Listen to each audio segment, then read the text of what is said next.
it's quite shocking, to be honest. I mean, President Trump, leading up to the U.S. going in and capturing Maduro in Venezuela was all about, this is national security interests for the United States. This is about, protecting the U.S. This is, part of his America First strategy, even though there's still some questions there on how much is this really American First. But even for Greenland, he was making the same argument that the U.S., needed this for national security. But to see this letter and for it to be about him not receiving the Nobel Peace Prize, it definitely brings questions on, okay, how much about national security is this, or how much is this just about you trying to find a way to get the Nobel Peace Prize or express your frustration for not receiving the Nobel Peace Prize. So it's definitely quite interesting that he has sort of taken this turn in the midst of everything that's going on.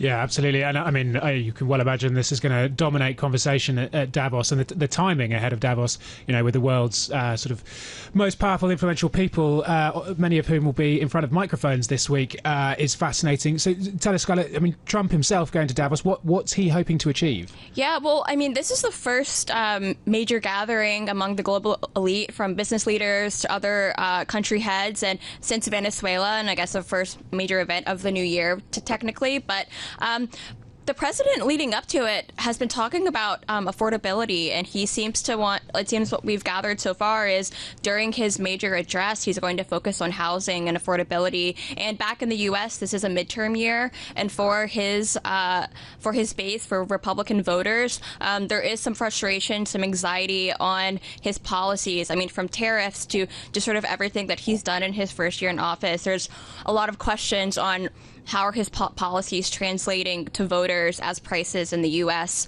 are just skyrocketing, and affordability has definitely become, a theme that Republicans, the Trump administration, are trying to navigate to secure those votes. But, I mean, it is quite interesting that he's going to lay out all of these housing policies at Davos, which is a conference for, pretty wealthy people. So it does also raise into question how in touch is the administration in terms of connecting with voters, like in middle of America, for example, who are, some might not even know what Davos is. And I think that's sort of what the administration is having to navigate right now, is how they're messaging affordability to American voters right now. But I mean, we'll see what he says, but it seems like it's going to be a lot on housing and affordability policies.